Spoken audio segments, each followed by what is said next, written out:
I'm going to be continuing here through section 6 of Matthew's Gospel.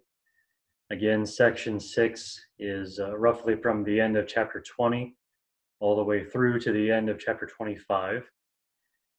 And I've titled this section of Matthew, Jesus Pronounces Judgment Against Israel and Its Leaders. For the most part, that's what the theme is when Jesus finally goes to Jerusalem here at the end of this gospel. That's basically what he's doing. Those are the kinds of things he's saying and doing at that time. Now, I'm now leading you through the fourth portion of section 6. So it goes from sections to portions, the way I have these things outlined. And this fourth portion is Matthew 23. It's the entire chapter and only that chapter. And I've titled this portion, The Heirs of Moses Guide the People to Condemnation. So very much like the entire section, this is just a little more focused on the heirs of Moses, as I call them, which is what I call the scribes and Pharisees. And this portion is composed of 3 warnings given by Jesus, all pertaining to the scribes and Pharisees. So as we go through chapter 23, we're basically going through a series of warnings regarding those men. As of now, I'm teaching through the second of these 3 warnings.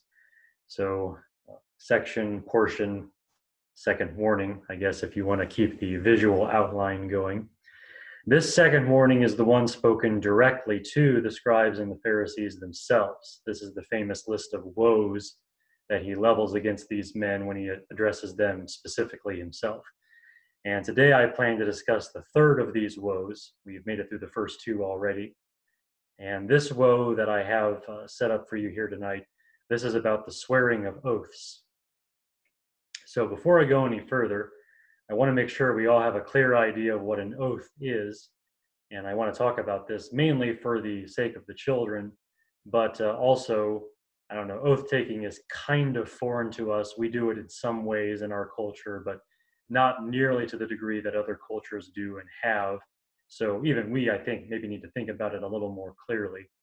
So the basic idea here is this.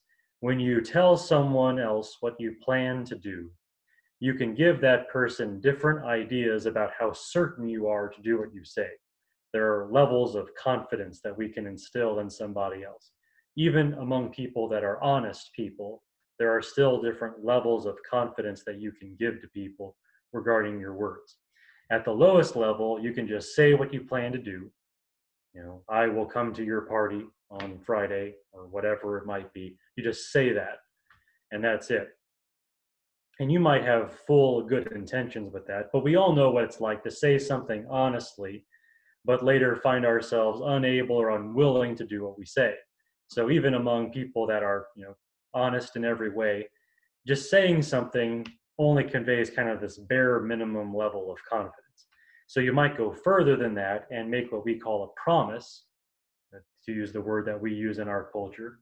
And once you've made a promise, the other person has now every right to call you a liar if you fail or go back on your word in any way. So that's kind of a higher level of confidence that you might give, and you promise something, because now there's some measure of consequence if you don't do as you say. Well, after promises, we have even more that we can do to instill confidence in our words. We have all kinds of special statements that we make, and we might call them vows, covenants, contracts, oaths. I mean, there are different kinds of things that we could talk about, but really we're just talking about one of those, and that's the oath taking. So an oath is different than a promise. It's bigger than a promise. It instills a higher level of confidence, hopefully. And the idea here is that in an oath, you try to create confidence in your words by appealing to something else as a witness to your words, which when you think about it in a lot of ways can get really strange, and it's just odd that we do that, but it's something that a lot of different cultures do, and we certainly see it in the passage that we're talking about today. So you're trying to create more confidence in your words by appealing to something else as a witness to your words. So that is what we mean by an oath, and that's what I'm talking about tonight. Now, you'll see plenty of examples of that in our passage for tonight, which I will go ahead and read now.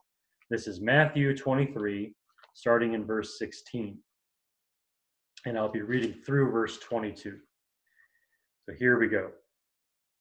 Matthew 23, verse 16. Woe to you, blind guides, who say, whoever swears by the temple, that is nothing. But whoever swears by the gold of the temple, he is obligated. You fools and blind men, which is more important, the gold or the temple that sanctified the gold? And you say, whoever swears by the altar, that is nothing. But whoever swears by the offering on it, he is obligated. You blind men, which is more important, the offering or the altar that sanctifies the offering? Therefore, whoever swears by the altar swears both by the altar and everything on it. And whoever swears by the temple swears both by the temple and by him who dwells within it. And whoever swears by heaven swears both by the throne of God and by him who sits upon it. So there you see the kinds of witnesses that the scribes and Pharisees were using in their oath taking, the gold of the temple, the offering on the altar, and all those kinds of things.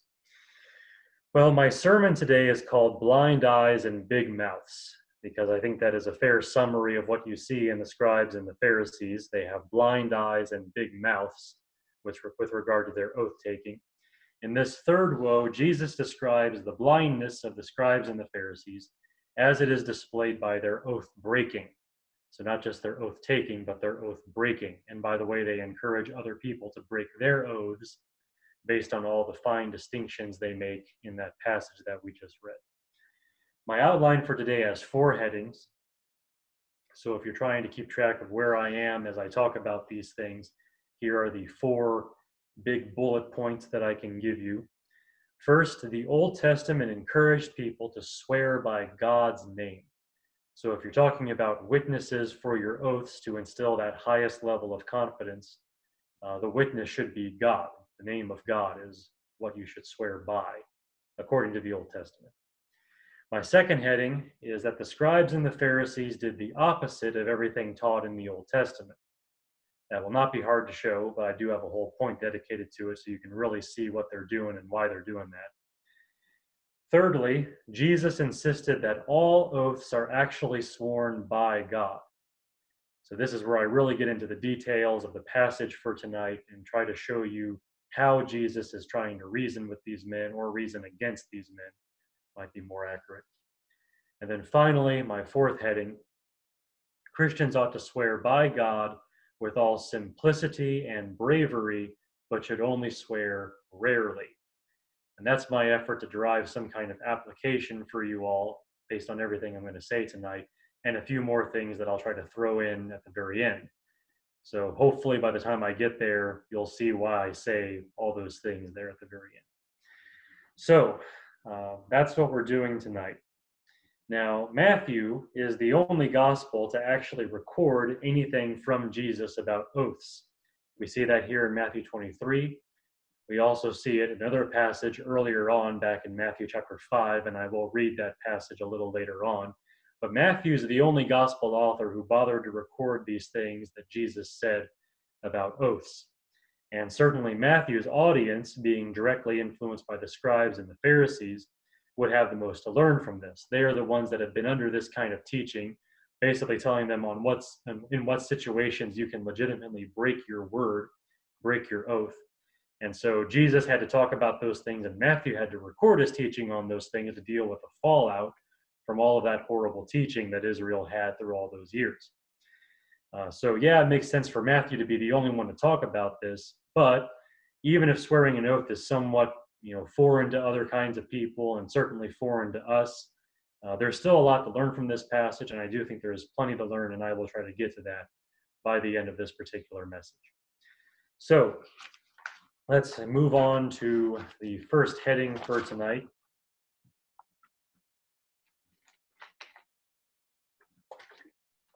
My first heading for tonight is that the Old Testament encouraged people to swear by God's name.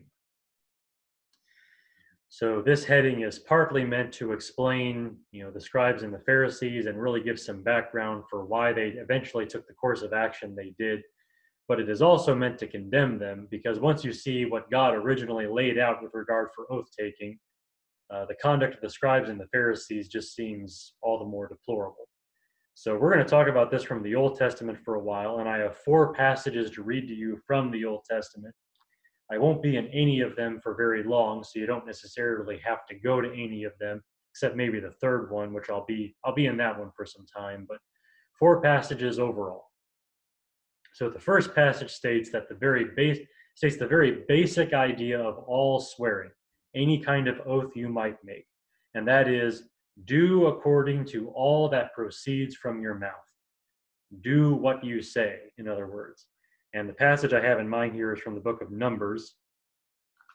This is Numbers chapter 30, verses 1 through 2, where it says this: Moses spoke to the heads of the tribes of the sons of Israel, saying, "This is the word which the Lord has commanded.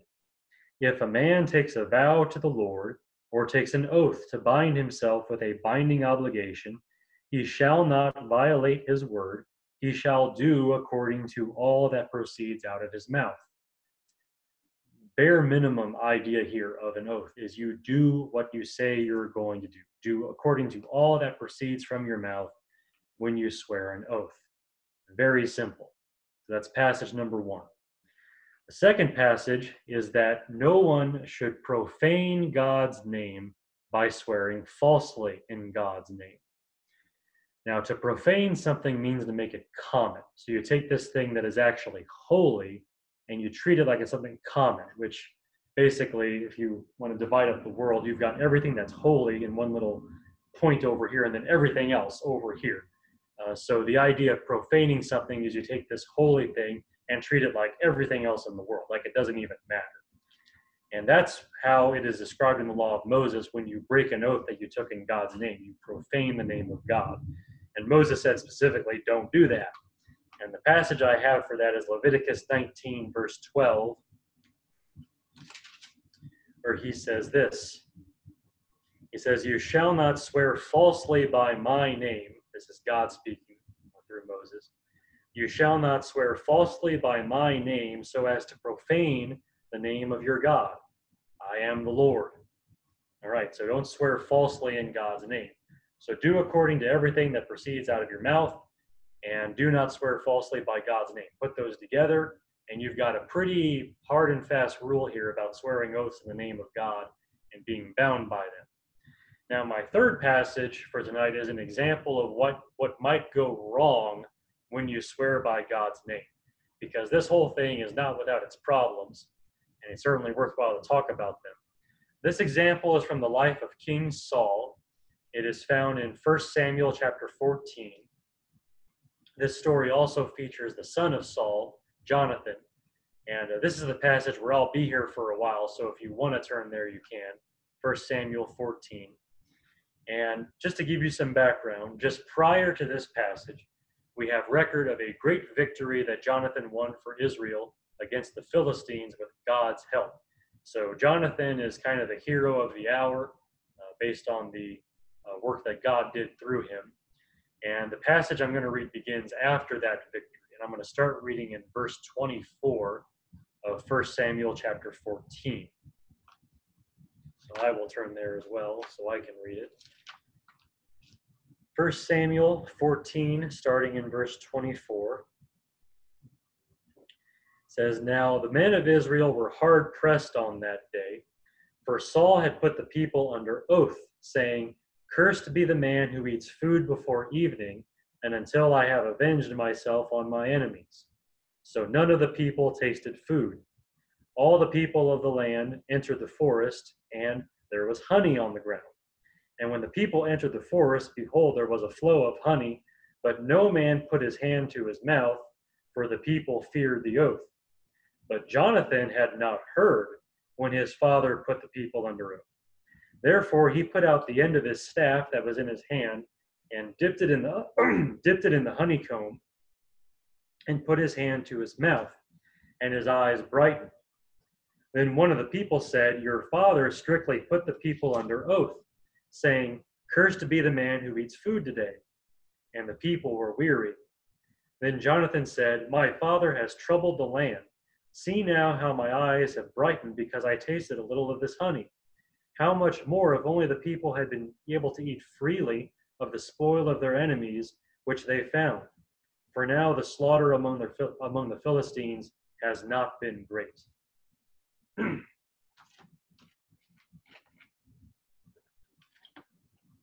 Now, I'd like to skip forward a little bit. Same passage, same story. I just want to skip forward past some details here and see what happens when Saul discovers that his son Jonathan has eaten food, contrary to the oath that he made. I'm going to skip down to verses 43 and read through 46. Then Saul said to Jonathan, "Tell me what you have done." So Jonathan told him and said, "I indeed tasted a little honey with the end of the staff that was in my hand. Here I am, I must die." And Saul said, "May God do this to me and more also, for you shall surely die, Jonathan." But the people said to Saul, "Must Jonathan die, who has brought about this great deliverance in Israel? Far from it. As the Lord lives, not one hair of his head shall fall to the ground, for he has worked with God this day." So the people rescued Jonathan, and he did not die. Then Saul went up from pursuing the Philistines, and the Philistines went to their own place. So this story presents, overall here, it presents a dilemma which might arise from swearing in God's name. Okay, a dilemma, of course, is when you're faced with two alternatives and neither of them are good. That's what we're facing here in this story. If Jonathan had been put to death, then Saul would have kept his oath, which he swore by God, which would seem right. After all, you're supposed to do according to everything that proceeds out of your mouth. You're not supposed to profane God's name by swearing falsely in God's name. So, in that sense, Jonathan should have been put to death for violating this oath that Saul had made. However, this would also lead to a father killing his son and to a king executing the hero of his nation, which would also seem wrong. I mean, for a father to put his son to death, for the king to put a hero to death, that doesn't seem very good either. So accordingly, Jonathan was spared, and the son lived, and the hero lived to fight another day, and all of that seems good in and of itself, but you still have to wonder, what about that oath? Saul swore an oath, and he even reiterates there at the end, may God do so to me and more also, you shall surely die.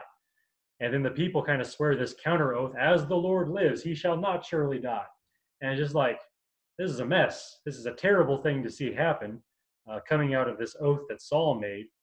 But this is the kind of dilemma that could result if you swear an oath in God's name, because these oaths are technically not breakable. You can't go against them. So when you're forced to go against them, it just doesn't seem to end well. So it's a mess. It really is. But this is the kind of dilemma that can result by swearing in God's name. And yet, contrary to that, there is still this idea in the Old Testament of swearing by God's name. And we can take it even further than what we've seen so far. And this is where my fourth passage comes in. The Old Testament still encourages people to swear by God's name, and even goes so far as to give all the nations, and not just Israel, a chance to do this. I'm going to read a passage from Jeremiah. So this is far into the future and looking even further into the future. Jeremiah chapter 12, verses 14 through 17, where Jeremiah says this. He says, "Thus says the Lord concerning all my wicked neighbors who strike at the inheritance with which I have endowed my people Israel. Behold, I am about to uproot them from their land, and will uproot the house of Judah from among them. And it'll come about that after I have uprooted them, I will again have compassion on them, and I will bring them back, each one to his inheritance, and each one to his own land. Then, if they will really learn the ways of my people, to swear by my name, as the Lord lives, even as they taught my people to swear by Baal, they will be built up in the midst of my people. But if they will not listen, then I will uproot that nation, uproot it, and destroy it, declares the Lord." There is a lot going on in that passage, but one of these things that you see there is that God has this plan for all the nations to eventually give them all the chance to learn to swear by his name.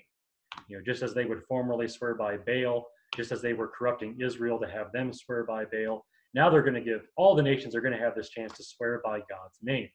So long after things like Saul and Jonathan and all those kinds of things, swearing by God's name is still the idea. And that's what God wants to see happen in all the nations of the world.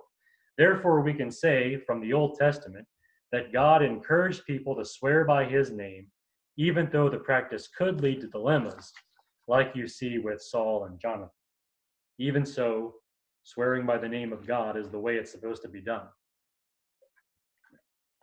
So much for my first heading for tonight. Now, in my second heading, we come back to the passage in Matthew, and we see how the scribes and the Pharisees did the opposite of everything taught in the Old Testament. They do everything exactly the opposite of what God had revealed to his people in times past. I'm going to read this passage again, and maybe with a little more insight into what is going wrong here with these scribes and Pharisees. So Matthew 23, verse 16. Woe to you, blind guides, who say, whoever swears by the temple, that is nothing, but whoever swears by the gold of the temple is obligated. You fools and blind men, which is more important, the gold or the temple that sanctified the gold? And you say, whoever swears by the altar, that is nothing, but whoever swears by the offering on it, he is obligated. You blind men, which is more important, the offering or the altar that sanctifies the offering? Therefore, whoever swears by the altar swears both by the altar and everything on it. Whoever swears by the temple swears both by the temple and by him who dwells within it. And whoever swears by heaven swears both by the throne of God and by him who sits upon it. So what we see in this passage, most obviously, is that the scribes and the Pharisees supported swearing oaths, but not by God. They didn't swear by God's name. Instead, they had something else that they did. The scribes and the Pharisees recommended the use of substitutions for God. And that's just my word for it. I call these things substitutions that we see in this passage. You know, talking about the altar and the offering on the altar, the temple, the gold of the temple, by heaven, by all those things. Those are substitutions. They're taking the place of God in these oaths. So instead of swearing by God, you're swearing by these other things. And as we see here in Matthew 23, the scribes and the Pharisees would not swear by God, but by something else. And we see other examples of this in other Jewish literature. I long ago really pored over this and found a lot of different examples. They would swear by all kinds of things in their various oaths that they would take. Now, by contrast, in the Old Testament, no one ever swears by anything other than God or perhaps by some false god. So in the Old Testament, as you read through it, the ideal that you see there is if you're going to swear, you're swearing in the name of whoever your God is, whether it's the true God or some false god. This idea of swearing by these substitutions does not appear anywhere in the Old Testament. This is completely foreign to what God originally laid out for the taking of oaths. Now, as for why the scribes and the Pharisees made use of these substitutions for God when swearing an oath, the practice does have a kind of genius to it. It's a very shallow genius, but it does have a mentality to it. There's method to the madness. On the one hand, the substitution allows you to take an oath to support your words. It allows you to give that higher level of confidence by invoking some sort of witness to support your words. So on the one hand, it allows you to do that, but on the other hand, it allows you to break your oath without profaning the name of God. Because again, in the Old Testament, the warning is against profaning God's name. So if you don't swear by God's name, you're free, right? Or at least that's the idea they have in their own minds. So it allows them to take these oaths without profaning the name of God if for some reason they go back on their word. So that's why the scribes and the Pharisees recommended and enforced these substitutions. Rather than swearing by God, they would swear by these other things, because it allows them to kind of thread the needle in this difficult business of oath taking. So that's the mentality that's in their minds as they go about swearing these oaths and as they adjudicate disputes between other people about oaths they have taken. This, however, is the kind of solution which creates additional problems. Seems like we've been dealing with a lot of that tonight as we've been talking as a church, but here we see it again. These kinds of things where you just get more problems as you go along, the way you conduct yourself in these things. In this case, what it now means is that people can now break an oath with little or no consequence. I mean, there's nothing binding about these oaths, really. You see, swearing an oath by God will make God a witness to that oath and will make God the avenger of the broken oath. If you swear by God and then you back out of your word, God's coming after you because you invoked his name as a witness. And what does a witness do but witness? God is going to make sure that everyone knows that you broke your oath by punishing you for not keeping your word. But here's the problem. Can the temple punish you for breaking your oath? Can the altar punish you for breaking your oath? Can these other substitutions used by the scribes and the Pharisees, can they do anything if you break your oath? No, they cannot. They can't do anything because they're not persons. They're not agents. They can't do anything. They're objects. So the use of these substitutions for God in your oath taking is much like what you used to do as a child whenever you made a promise to somebody, but you cross your fingers behind your back so they don't see it, which somehow means that you don't have to keep your promise. Well, these substitutions being used by the scribes and the Pharisees, and which they were encouraging other people to use, they're basically like crossing your fingers behind your back. You don't have to keep those oaths because, hey, the altar and the temple, they can't do anything. They can't do anything to you. The only difference is these are not children getting into trouble. These are teachers of the law and the men regarded as the most holy men in their nation. These are the scribes and the Pharisees. These men are the trendsetters for how people understand the law and its application there in Israel. Such men were teaching and demonstrating in their own lives that you can now break an oath without consequence as long as you word it in the right way. So that's what their teaching has resulted in with these substitutions. So in this, we have another great example of the blind leading the blind into a pit. We've already talked about this somewhat so far in these woes, and Jesus, of course, is using the language of blindness and talking about these men. The great accusation of Jesus in this third woe is that the scribes and the Pharisees are blind. They just do not see these things that should be obvious about holiness, and in this case, about oath taking.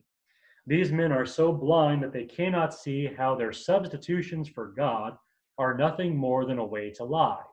And the lesson is if you lie in the right way, you can get away with it. And they just don't see the problem with that. They're blind to the problems here. This accusation that Jesus makes, this is also in accordance with the overall condemnation made by Jesus that these men are hypocrites. These are men who wear a mask of holiness rather than having the truth of holiness in their own souls. The scribes and the Pharisees may seem holy as they spin these elaborate oaths about holy objects, and it sounds very holy. I swear by the gold of the temple. I swear by the offering on the altar. You know, it sounds very holy, but it's just the appearance of holiness. It's a mask of holiness. It's not real holiness.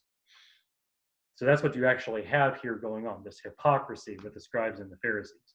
And this is all bad enough, but they're also teaching the nation at large to be oath breakers. They're setting an example for all of Israel, and in the way they legislate these things, I mean, they're basically letting the whole nation go down this path of sin. In this way, the heirs of Moses are guiding the people to condemnation, since God does care about this dishonesty. I mean, you might word your oath in such a way that you're not swearing by God and you're leaving this loophole in there for yourself, but God sees all of this anyway. You're not fooling him. And so the nation is very much going down this path to destruction, and they're being led there by these scribes and the Pharisees. And so the blind were leading the blind into a pit by doing the opposite of everything taught in the Old Testament. All that we saw under my first heading tonight, as we talked about these things, the scribes and the Pharisees are going in the exact opposite direction. Rather than doing all that proceeds out of their mouths, they devised a system to allow them to lie. Rather than swearing by God, they swore by substitutions instead. And in all of this, they're just nothing that they're doing seems like anything from the Old Testament. But that's what they're doing.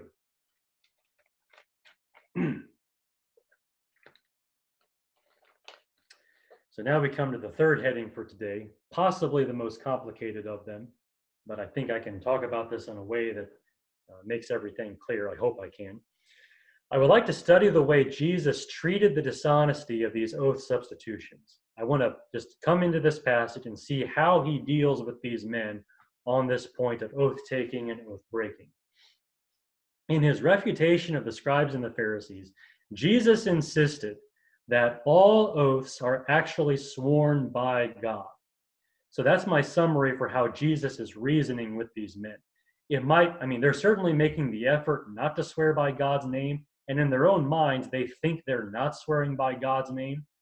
But the point that Jesus is making is that all of these oaths and all oaths are actually in God's name, de facto, just sort of automatically. And the way he talks about this, I think that's where he leads with it. And I just want to show you that by going through the passage again. Jesus delivered his argument in two phases, so we're going to split this in half.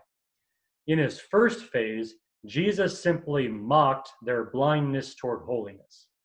So here are these men who think they're holy, they think they understand holiness, but they're actually blind toward holiness, and Jesus just mocks them for their blindness. So the first phase here is in verses 16 through 19, which I'll read again to you. It says, "Woe to you, blind guides, who say, whoever swears by the temple, that is nothing, but whoever swears by the gold of the temple is obligated. You fools and blind men, which is more important, the gold or the temple that sanctified the gold? And you say, whoever swears by the altar, that is nothing, but whoever swears by the offering on it, he is obligated. You blind men, which is more important, the offering or the altar that sanctifies the offering?" So I say that Jesus mocked their blindness toward holiness. And he really tries to pull out here the way that these men just do not compute these holy objects that they're talking about as they make their oaths. Most Bible translations use the word sanctify in this passage, where it talks about the temple sanctifying the gold and the altar sanctifying the offering. The word sanctify just means to make something holy or treat it as holy. So when he talks about these objects sanctifying other objects, he's talking about how holiness is transmitted from one object to another. And of course, these oath substitutions that they mention all pertain to holy objects. The temple and the altar are both holy in some sense of that word. However, Jesus sets about to prove that these scribes and Pharisees were blind to holiness. They might talk about these holy objects, they might use them as witnesses in their oaths, but they don't understand what they're dealing with when it comes to these holy objects. And he shows that by showing how they wrongly valued these holy objects. Their system of valuation for these things is way off. So for one example, the scribes and the Pharisees wrongly value the offering on the altar more than they value the altar itself. They say the offering is more valuable, or in some way more than the altar here. That's the way they have this laid out in terms of their valuations. So in the judgment of the scribes and the Pharisees, only the offering could support a binding oath. If you swore your oath by the altar, that doesn't count. But if you swear by the offering on the altar, that counts, because in their mind, the offering counts for more somehow. Jesus, however, demonstrates that the offering was only holy because it was placed on the altar. In his mind, the altar is the holy part of the equation, and the offering only becomes holy because it touches the altar. And that is something that is exactly from the law of Moses. So the scribes and the Pharisees didn't read the law carefully enough. Jesus, however, did. And I'm going to read you the passage that he has in mind for this. This is Exodus 29, verse 37, dealing with the real fine print of the law here. Exodus 29, verse 37. "For 7 days you shall make atonement for the altar and consecrate it. Then the altar shall be most holy, and whatever touches the altar shall be holy." Okay? So the altar is most holy, and whatever touches the altar becomes holy. So the offering was just another animal until it touches the altar. Once it touches the altar, that's when things change. So the altar was, more holy than the offering, since the altar was the source of holiness for the offering. It transmits in that one direction from the altar to the offering. Also notice that in the law there it says the altar is most holy, whereas the things placed on it just become holy. So just with the wording there, you see that there's a greater holiness to the altar just because it's the altar. And then anything that gets placed on the altar becomes holy because it touched the altar. It's the source of holiness. For these reasons, an oath made by the altar should have been more binding. The scribes and the Pharisees get it backwards. They think an oath on the offering is the more binding of the two, but when you really think about it, it should have been the other way around. So you see how they've wrongly valued the holiness between the offering and the altar. Similarly, the scribes and the Pharisees wrongly valued the gold of the temple more than the temple itself. This is the same kind of thing, just a different example. They placed the greater valuation on the gold of the temple rather than the temple. Jesus says, nope, should be the other way around. So in the judgment of the scribes and the Pharisees, just going back to how they think about this, in the judgment of the scribes and the Pharisees, only the gold could support a binding oath. If you swear by the temple, that doesn't really count, but the gold of the temple, that results in a binding oath because for some reason that counts for more. Jesus, however, says it's the other way around, that the gold is only holy because of the temple. So he thinks they again get it reversed. Now, if you survey the Old Testament, you will never find anything about gold being holy. That's just not the way gold is treated in the Old Testament. Gold is not this holy substance. However, the temple is most certainly holy. The temple is the place where God dwells. And I want to read just briefly a little snippet from a passage here. This is from 2 Chronicles chapter 3, verse 8. I just want to just listen to how this is from the construction of the temple during the days of Solomon. I just want to read how this is worded here. Now he made the room of the Holy of Holies. So this is the most holy place, the inner room of the temple. He made the room of the Holy of Holies. Its length across the width of the house was 20 cubits. Its width was 20 cubits. And he overlaid it with fine gold amounting to 600 talents. Okay, so here you've got, this whole temple is holy. But in this temple, you've got this room that's called the Holy of Holies. Now, it's hard to get more holy than that. It's the Holy of Holies. And of course, this is where God would meet with the high priest once a year, where the high priest would make his atonement there on the Ark of the Covenant. It's where the Ark of the Covenant was. This is the most holy place by far. And then it just happens to be covered with gold. I mean, the gold is just there. The gold is there to make it look nice, but it's the room that's holy. It's the Holy of Holies. And the rest of the temple might not be as holy as the Holy of Holies, but it's still called, the holy place. I mean, it is the temple that is holy here. This is where God dwells. So again, the scribes and the Pharisees have it backwards. The gold doesn't matter. It's the house of God that matters. It's the dwelling of God that matters. They again have their evaluation of these holy objects backwards. They just don't get it. So with those two observations, Jesus just mocks these men for their blindness. Here they are trying to swear these oaths by these holy objects, but they don't rightly understand these holy objects. They're getting it wrong from the very beginning. And Jesus mocks them for that. Now that is just the first phase of his argument. That is just phase one. The second phase of his argument is the conclusion that all oaths are actually sworn by God.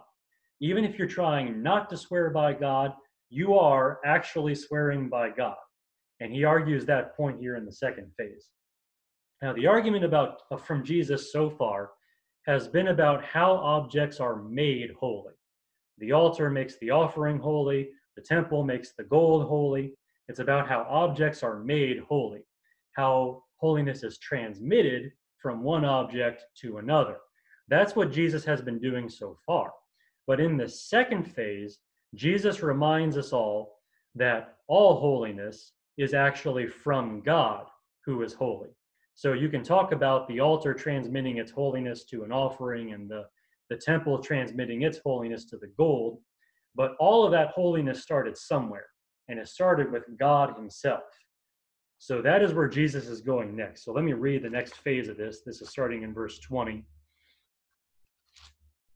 where he says, therefore, so is his conclusion, whoever swears by the altar swears both by the altar and everything on it. And whoever swears by the temple swears both by the temple and by him who dwells within it. And whoever swears by heaven swears both by the throne of God and by him who sits upon it. So this statement from Jesus about swearing by the altar, let's start with that and just kind of go through these as he gives them. The statement from Jesus about swearing by the altar simply follows from what he has already said. There's really nothing new there in verse 20 about the altar. It's just all what Jesus has said before. Since the altar brought the offering into its own holiness, any oath by the offering was also made by the altar. You can try to swear by the offering by itself if you want to, but the only thing that makes that oath special is the holiness in that offering, which came from the altar. So you're really swearing by the altar. Okay, fine. But then Jesus goes a step further here, and he brings God himself into the matter through what he argues about swearing by the temple. When he moves on to his temple example, he now brings God into it. Rather than saying that the oath taker swore by everything in the temple, he says that the oath taker swears by him who dwells in the temple, referring to God. So here you are trying to swear by the temple, but you're actually swearing by God who dwells in the temple. Because after all, God is the one who makes the temple holy. And it's the same thing if you swear by the gold of the temple. You can try swearing by the gold if you want to, but that gold's only holy because it's on the temple, which is holy. And that temple is only holy because God is holy and God's dwelling in the temple. That's how this works. Therefore, any attempt to swear by the temple or the gold of the temple or anything like that just comes back to God eventually because he's the source for all the holiness that you're trying to use to support your oath. And then finally, Jesus applies this same principle to a third oath substitution, which has not yet been mentioned. Heaven, swearing by heaven. I swear by heaven. Well, same thing. Why is heaven holy? Well, heaven's holy because God dwells there. Okay, so if you swear by heaven, if you're trying to use that holiness in heaven to support your oath, you're actually swearing by God again because he's the one that's the source of all that holiness. So it's the place where God dwells, and therefore any holiness in heaven is actually God's holiness. So in this, we see, of course, the logic behind Jesus's argument here that everything comes back to God eventually in terms of its holiness. But you also see more of the blindness of the scribes and the Pharisees. Not only are they blind toward holiness, they are blind to the source of all holiness. They didn't stop to think that God himself is involved in all these little oaths they're taking, even if it is by the temple and not the gold of the temple, even if it is by the altar and not the offering on the altar. Regardless, God is in all of this because he is the source for all that holiness. And they don't see that. They don't get that. They are completely blind to this fundamental idea of holiness and how it affects your oath taking. So, yeah, Jesus totally blows them out of the water with this argument, I think, when you really sit there and think about the nature of these holy objects that they're trying to use. Which means every oath is ultimately by God, and if you break any of your oaths, God finds you guilty. You did not succeed in getting out of your oath. You may have thought you did, but there's eventually going to be some retribution for this at the hand of God himself, whom you have profaned by breaking all these oaths. Try as you might to get out of them with your fancy language. So that's my third heading. And that brings me now to my fourth and final heading, which again is my attempt to get some application here for you. So what can we learn from what Christ has argued in all of this? Well, here's my advice to you here at the end. My advice to you is that you swear by God with all simplicity and bravery, but that you only swear rarely. And I want to explain that to you in all of its little parts. I have 4 parts to all of this, and I want to go through each of them by themselves. So first of all, do not bother swearing with substitutions. Just take everything the scribes and the Pharisees were doing and everything like it and just throw it out. If you're going to swear an oath, just swear by God. Don't use a substitution or something else like that. We certainly come to that conclusion while studying this passage here in Matthew 23, where Jesus takes everything back to God, as the source of all holiness. This was also my conclusion in the other passage in Matthew where he talks about this kind of thing. This is back in Matthew chapter 5. I will read that to you. Matthew chapter 5, verses 33 through 37.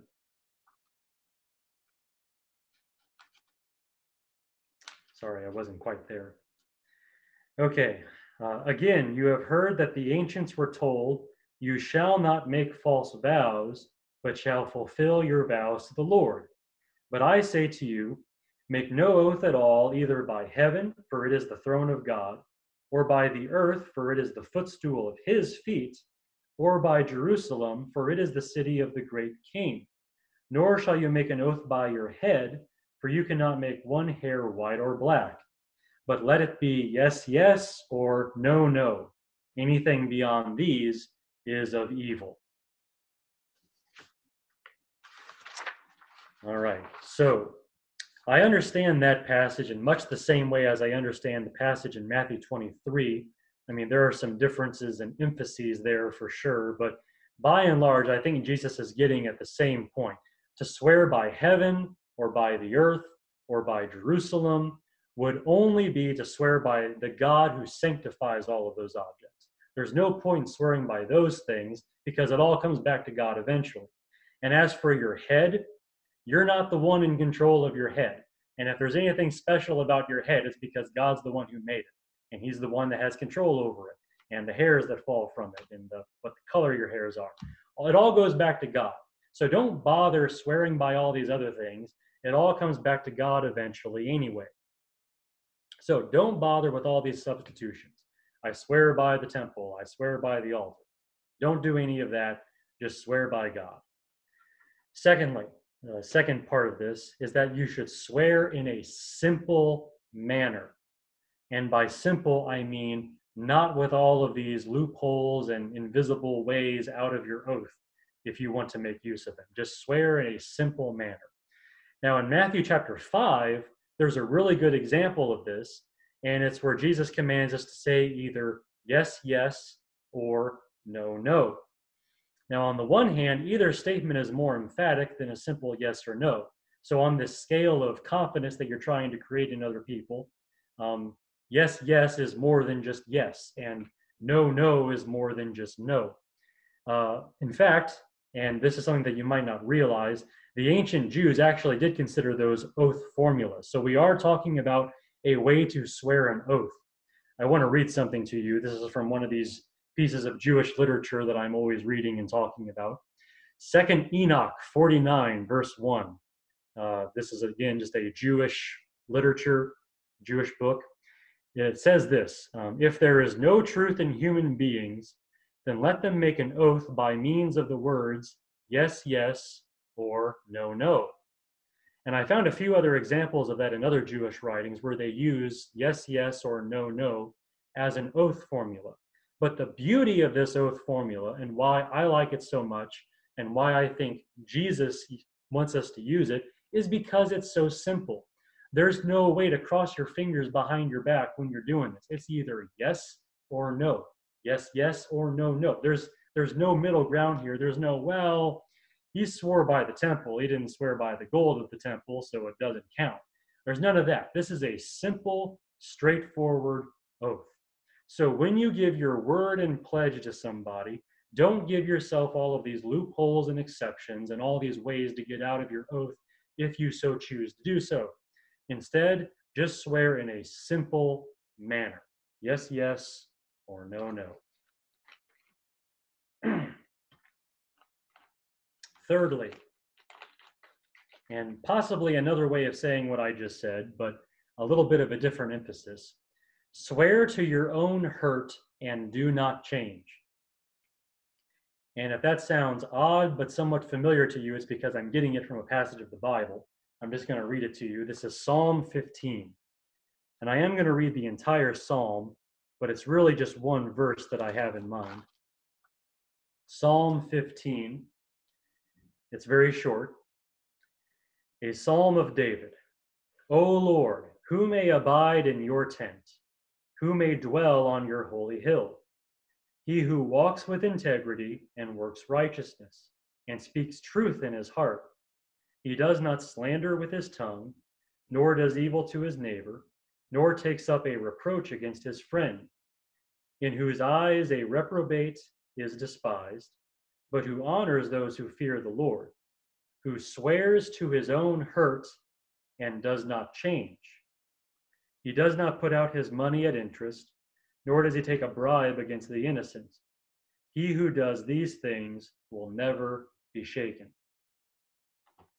All right, that phrase there in verse 4, swearing to your own hurt, but not changing. So you swore this oath, and now it's going to come back and bite you because maybe you should have thought about that more carefully before you swore that oath. But even though it's going to hurt you, you're not going to change. You're going to go through with your word, even at your own expense. So every Christian, thinking about this passage here, every Christian should be able to remember a time when he or she was hurt by keeping an oath. If you've actually been following this passage, you should be able to think back in the past and say, yep, there was that time I swore to do this, and I went ahead and did it. Even though it was really bad for me, I did it anyway. I swore to my own hurt, and I did not change. This is where bravery becomes part of my advice to you, where I said we should swear with all simplicity and bravery, because it takes courage to do this, to actually hold fast to your word, even when you realize this is not going to end well for me. But it's what I swore to do, so I'm going to do it anyway. So there's where the bravery comes in. One last part of this before I end this sermon here, and that is simply this: do not swear often. Swear only rarely. And I have another passage to support this. This is from Ecclesiastes. This is Ecclesiastes chapter 5, verses 1 through 7. This passage might seem kind of, kind of meandery, but the overall point that he's making here is a very good caution about swearing oaths. Generally, you should not be doing that, and you should only do that rarely. So Ecclesiastes 5, verses 1 through 7. He says, guard your steps as you go to the house of God, and draw near to listen, rather than to offer the sacrifice of fools, for they do not know that they are doing evil. Do not be hasty in word or impulsive in thought to bring up a matter in the presence of God, for God is in heaven, and you are on the earth. Therefore, let your words be few. For the dream comes through much effort, and the voice of a fool through many words.